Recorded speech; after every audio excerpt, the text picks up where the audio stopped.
Hei og hjertelig velkommen. Jeg heter Jorunn Lossius. Og jeg heter Martin Aarflot. Det er mars måned, og den internasjonale kvinnedagen markeres rundt om i hele verden. I den forbindelse vil også vi i Mercy sette søkelyset på et veldig alvorlig kvinnehelseproblem, særlig i lavinntektsland, og det er fistula, eller bedre kjent som fødselsskader. Så det skal vi snakke litt om her i dag, og høre noen pasienthistorier, blant annet om en ung kvinne som heter Gisele. Og vi skal også treffe en av de norske frivillige som har vært på Africa Mercy, nemlig Kjell Roarvik. Velkommen til Mercy Magasinet.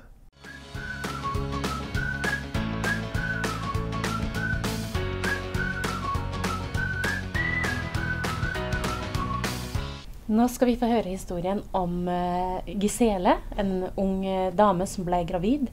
Og både Gisele og mannen hennes gledet seg naturligvis stort til å få et barn. Men det hele ble veldig tragisk, for fødselen til Gisele ble et rent mareritt, og gutten hennes døde. Og Gisele, hun skulle hatt tilgang på en assistert fødsel, hun skulle hatt tilgang på keisersnitt, men i stedet for så endte hun opp med at presset i fødselskanalen var så stort og ble så lenge at hun fikk en rift i urinrøret. Og det medførte at Gisele hun fikk inkontinens og mange plager knyttet til det her. Og man kan jo bare tenke seg den varmen og våte klær og den lukta som utvikler seg når du er inkontinent, og ikke minst den skammen hun kjente på. Og på toppen av det hele så fikk hun regelrett beskjed av mannen sin at du har jo ikke noe verdi for meg lenger når du kan føde barna mine. Og for Gisele så ble det her en så stor skam, det ble en så stor sorg. Hun kjente at hun døde litt inni seg hver dag som gikk. Og takket være at vi har støttespillere i Mercy så har vi et tilbud til kvinner som Gisele ombord på skipet vårt. Et tilbud der hun kunne få komme sammen med andre kvinner som delte samme skjebne og kjenne på det fellesskapet, der de fikk den operasjonen de trengte, der de fikk den terapien de trengte. Så nå skal du få se en veldig sterk film. Ta en titt på det her.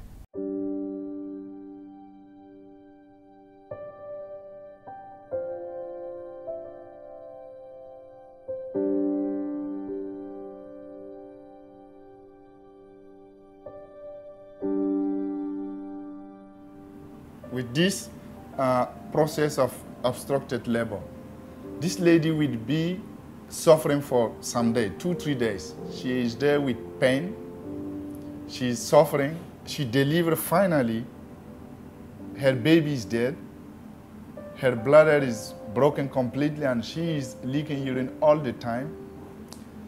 And then, when she goes back home, her husband will just abandon her. She will go back to her parent and possibly they will abandon her. You have been somebody today, but tomorrow you are nobody. Yeah, you were a mother, you were a wife, but tomorrow nobody knows you.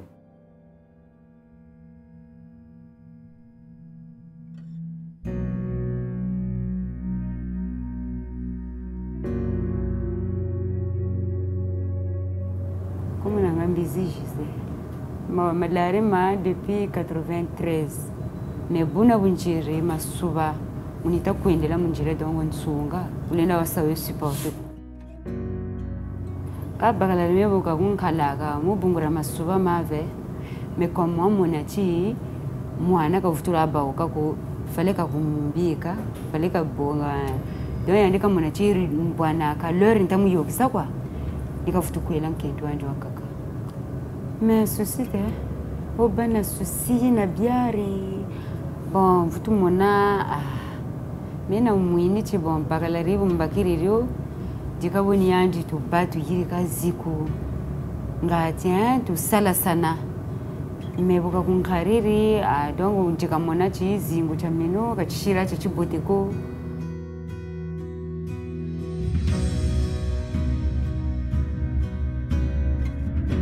I used to compare a family with a house where the husband is the roof and the woman is the house. So if the woman is destroyed, this house doesn't exist. And if you donate to treat this woman, you are rebuilding a house.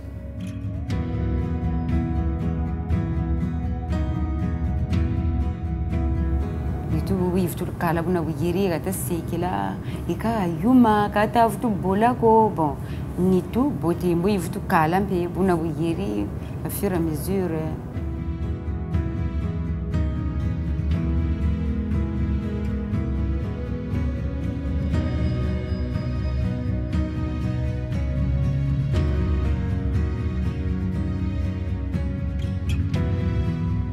I think it is possible to have this, to have all our mothers, our wife, our sister with access to health care.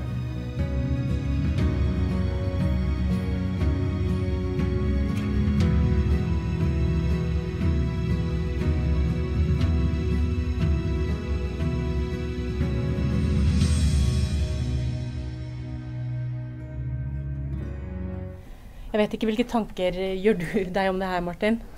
Vi mennesker har jo en tendens til å rangere hverandre og oss selv. Og jeg tror stolthet er en fristelse som vi kan falle for, og som mange mennesker lider av. Altså at man ser ned på andre mennesker. Men det står i Bibelen, Gud står de stolte imot, og ingen mennesker er mer verdt enn andre. Alle har det samme verdien. Du kan ikke finne noen som har mindre verdi enn deg selv. Det er ikke mulig. Vi er skapt i Guds bilde. Og nettopp derfor så er det så viktig for oss i disse kulturene hvor vi møter denne rangeringskulturen og holdningen, at vi demonstrerer at vi behandler alle mennesker likt. Vi behandler kvinner likt, vi behandler funksjonshemmede likt, vi behandler barn med det samme menneskeverdet, fordi vi ser Jesus i alle disse. Og vi tenker at, som Jesus sa, det du gjør mot en av disse mine minste, det gjorde du mot meg. Og i mange av disse landene så er kvinner noen av de aller mest utsatte og sårbare. Så vi vil løfte frem de og være med og gi de verdigheten tilbake.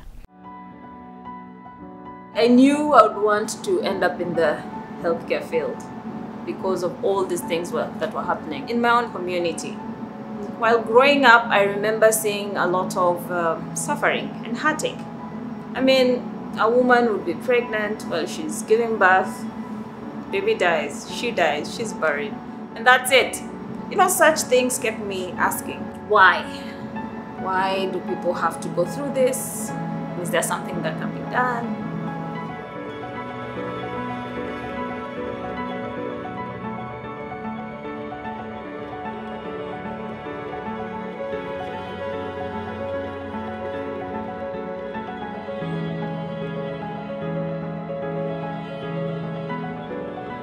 When I was doing my residency in obstetrics and gynecology, I got so interested in fistula surgery. Again, because of my history, because of my background. Women die giving life. You lose your life to gain life. And then those who survive, those who are lucky, end up having fistula.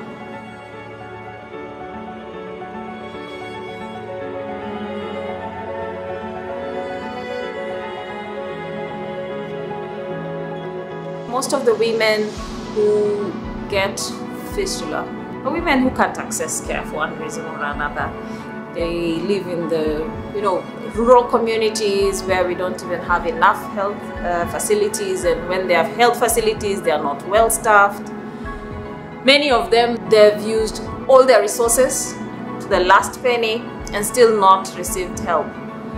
They've moved from one hospital to another. Some are told you'll be okay, some are told, okay, we don't have anybody who can do this.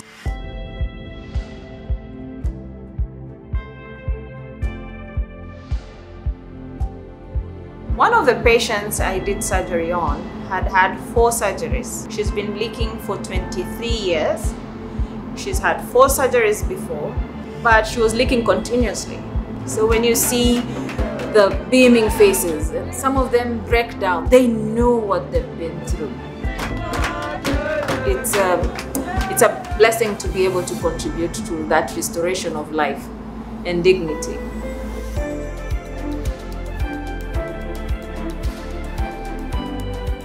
Donc j'ai rencontré le docteur Charlotte dans le bateau, je ne la connaissais pas.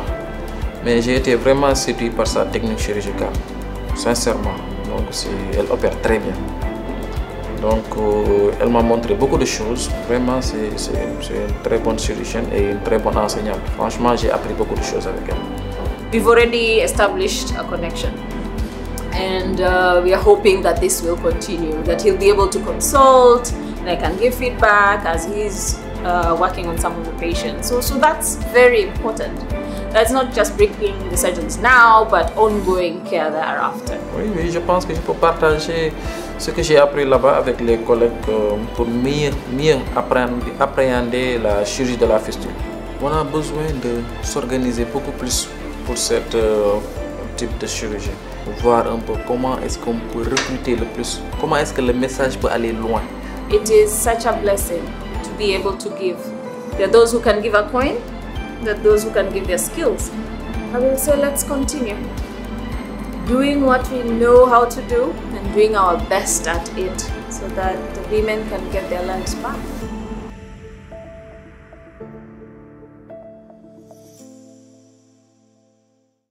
Oi, det gjør bare så inntrykk på meg, det som dr. Charlotte sier, at disse kvinner de dør i det de gir liv. Og ikke minst det hun påpeker at det her så skrekkelig unødvendig.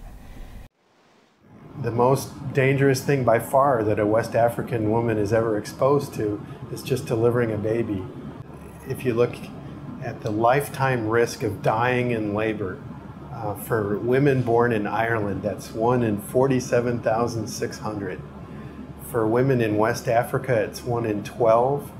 And the women that we care for here in the Fistula project are the survivors of this horrible situation that's going on.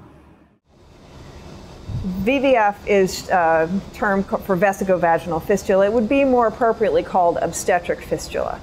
And it comes from protracted, obstructed labor. And in the States and in most developed nations, we have something called failure to progress, where babies sort of get stuck in labor, and it's one of the #1 reasons for cesarean delivery. After the fistula forms, the women are often they're recuperating. They've been through many days of obstructed labor. They're lucky to have survived. But if it doesn't kill the woman, it does destroy her body. And once they recuperate and start moving around, they find themselves to be completely and constantly incontinent.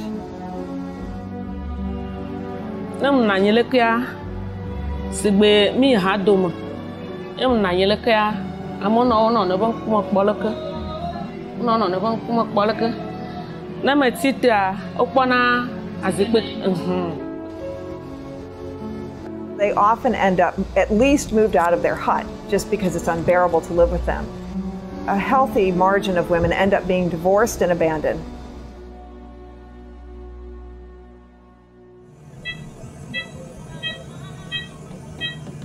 The day before their surgery, they come on board. They're prepared in many ways in terms of cleaning and things like that. Then they come to the operating room, and the surgery can take anywhere from 15 minutes to 10 hours, just depending on how difficult it is. And then the recovery period can be anywhere from 2-3 days to 3-4 weeks.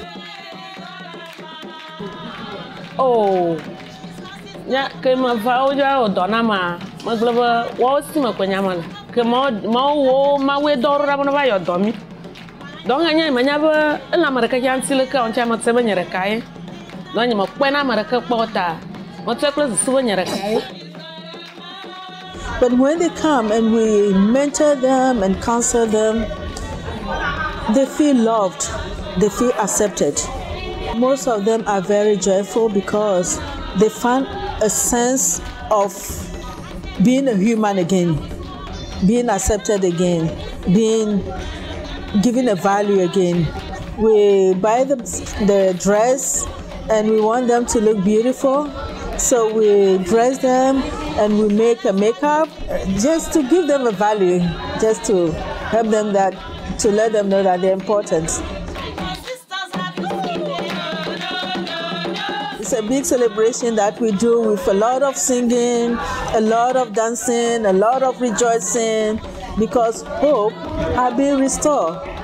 Karam, inyo, banamaw, imadak para do kita orang hatta.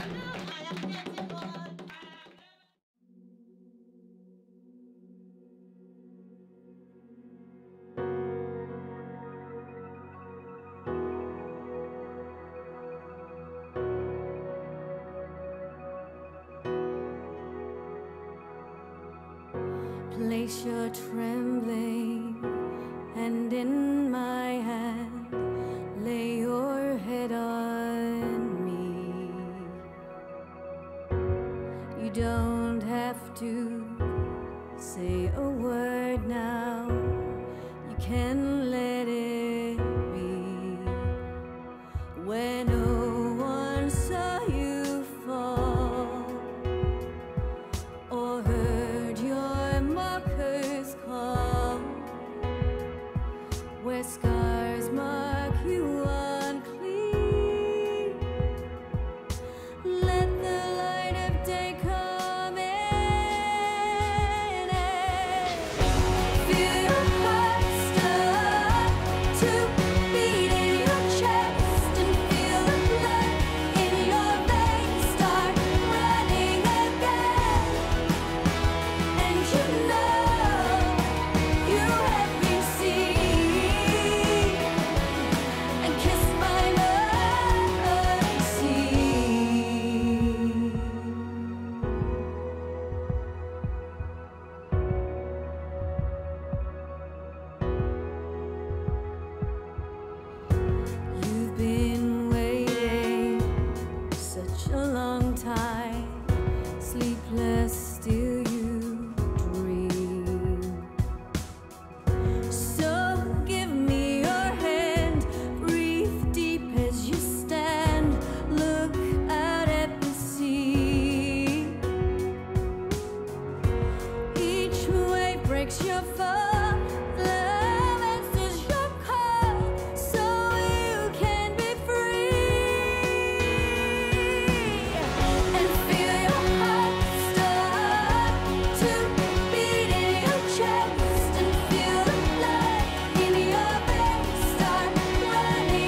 Nå skal vi få se en film fra en av våre norske frivillige som har vært ombord som andremaskinist på Africa Mercy.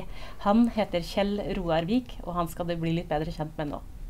Hei, jeg heter Kjell Roar, og jeg har jobbet som maskinist ombord Africa Mercy hos Mercy Ships. Det fineste med å jobbe i Mercy Ships må være de du jobber i sammen med. Der har du folk fra mange forskjellige kulturer og forskjellige land. Vi jobber i lag, og du lærer om deg, og de lærer om deg, og du får noen flotte vennskap ombord på båten. Samholdet i den tekniske avdelingen, dekk og maskin, er utrolig kjekt, utrolig fint, og ja, alle er egentlig veldig greie å jobbe i lag med. Alle vil det beste, og alle deler den samme visjonen. Ja, Mercy Ships er en fantastisk arbeidsplass. Og hvis du tenker på å reise ned, så trenger det ikke være en lang periode du er ombord, men prøv det ut. Det er utrolig fin plass å jobbe. Hvis du ser på disse programmene og tenker at det hadde vært kjempegøy å være med oss ut som frivillig, så kan du gå på nettsidene våre og ta kontakt med oss der. Der kan du også be om å få tilsendt Mercy Magasinet, der du kan lese mer om hvordan det er å være frivillig, hvordan det livet er. Du kan lese om pasienthistorier og andre aktualitetssaker om arbeidet vårt. Vi sender det ut et par-tre ganger i året. Så trenger vi at folk er med og ber. Så hvis du vil være bønnepartner, kan du også gå inn på nettsidene våre og tegne deg det som det der. Tusen takk for denne gangen, så ses vi om en uke.